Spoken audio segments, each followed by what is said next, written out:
जनपद एक उत्पाद की अपनी एक अभिनव योजना देश के अंदर चलाई। और जब इस योजना को हम चला रहे थे तो मैंने देखा रामपुर के लिए ढूंढे ढूंढे कुछ नहीं मिल रहा था, लेकिन अंत में रामपुर का एक ही चीज मिला और मिला रामपुर का चाकू। लेकिन इस चाकू का उपयोग कैसे करना है, तो मुझे गुरु परंपरा याद आई। अगर अच्छे लोगों के पास शस्त्र होगा तो देश और धर्म की रक्षा के लिए उसका उपयोग करेगा, लेकिन गलत लोगों के हाथों में होगा तो लूट खसोट और गरीबों की, दलितों की संपत्तियों पर कब्जा करने में उसका दुरुपयोग करेगा।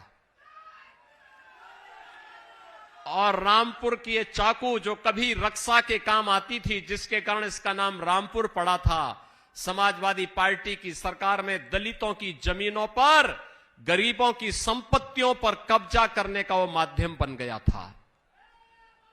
और इसीलिए जिसने जैसे किया उसको उसका फल भी दे दिया गया। अभी मैं कुछ देर पहले पढ़ रहा था, समाजवादी पार्टी के राष्ट्रीय अध्यक्ष बबुआ आज कुछ बोल रहे थे और उनके मुंह से निकल रहा था कि सरकार आएगी तो हम मुफ्त बिजली दे देंगे। अरे जब आप बिजली ही नहीं देते थे तो मुफ्त कहां से होता? तो उल्टा जनता से जो वसूली करते थे इसके लिए माफी तो मांग लो।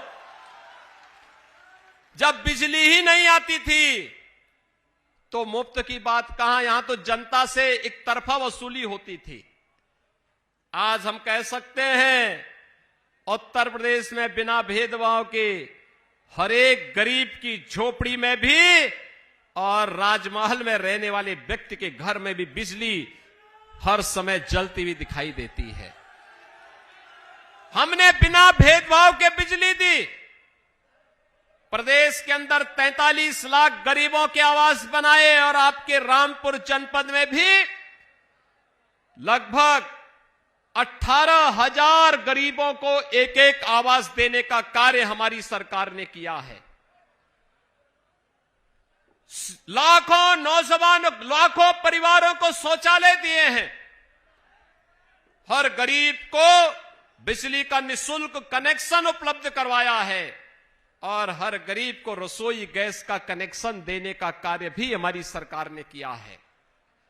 भाइयों बहनों, सरकार ने कोई गुरेज नहीं की, कोई अन्याय नहीं किया, कोई शोषण नहीं किया। जिस गरीब का, जिस गांव का, जिस महिला का, जिस नौजवान का जो अधिकार था वह दिया। पहले एक गरीब के लिए आने वाले आवास का पैसा, बिजली का ये पैसा, शौचालय का ये पैसा कहां जाता था, मैं तो ये समझ नहीं पा रहा था। लेकिन भाइयों बहनों, एक सप्ताह पहले आपने नोटों की गड्डियों के पहाड़ जेसीबी से निकालते हुए देखा होगा। कैसे समाजवादी पार्टी से जुड़े हुए नेताओं के घरों से नोट की गड्डियां निकल रही हैं। ये नोट की गड्डियां खेत और खलिहानों में नहीं पैदा हो रही हैं, ये जनता की कमाई पे डकैती डाल करके विकास के कार्यों को अवरुद्ध करके जो अनैतिक तरीके से इन्होंने संपत्ति अर्जित की थी, ये वही पैसा है, वही पैसा आज निकाला जा रहा है। ये वही पैसा है जो आज उनसे वापस लिया जा रहा है।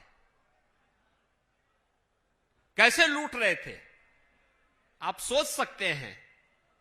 ये लोग अपने पूरा बंदोबस्त किए हुए हैं।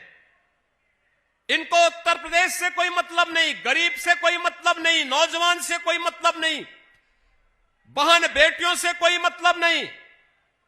नौजवान के लिए पहले नौकरी निकलती थी, चाचा भतीजे का पूरा गैंग वसूली पे उतर आता था। और भाइयों बहनों, उसके बाद होता क्या था, भर्ती होती थी विवादित, न्यायालय लगाता था स्टे, और उसके बाद नौजवान की भविष्य के साथ खिलवाड़ हो जाता था।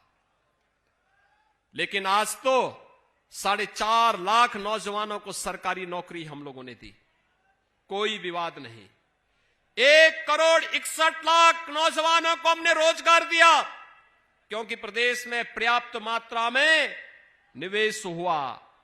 60 लाख लोगों को हम लोगों ने प्रदेश के अंदर स्वतः रोजगार के साथ जोड़ा, क्योंकि पहले से ही सूक्ष्म लघु मध्यम उद्यम उत्तर प्रदेश के अंदर मौजूद था।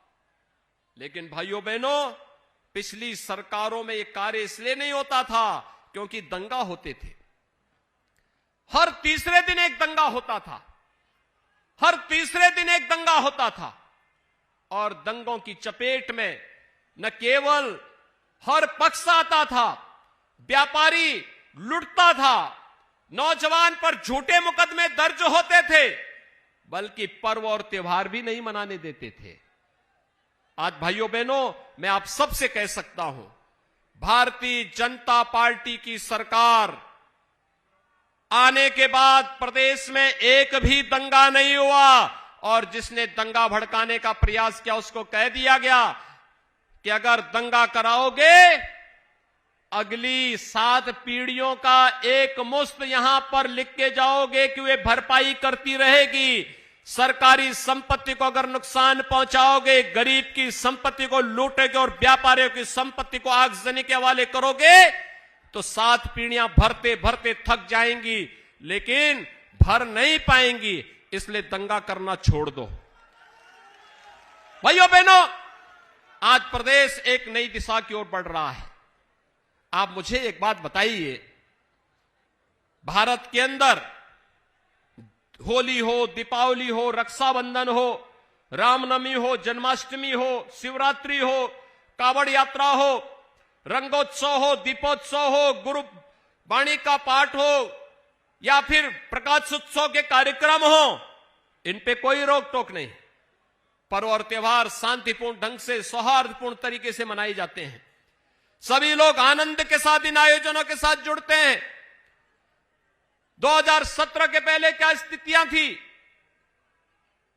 मोदी जी के आने के बाद आपने देखा होगा कि कैसे पहले गुरु नानक देव जी से जुड़े हुए पवित्र करतारपुर के कॉरिडोर के निर्माण के कार्रवाई को पाकिस्तान आड़े लगाया हुआ था, कहीं ना कहीं अवरोध बनता था। लेकिन आज उस कॉरिडोर को भी खोलने का कार्य हुआ। देश को जोड़ने का कार्य, हर एक वर्ग और पंथ संप्रदाय से जुड़े हुए स्थलों का सम्मान का कार्य आज हो रहा है। लेकिन पिछली सरकारें क्या करती थी?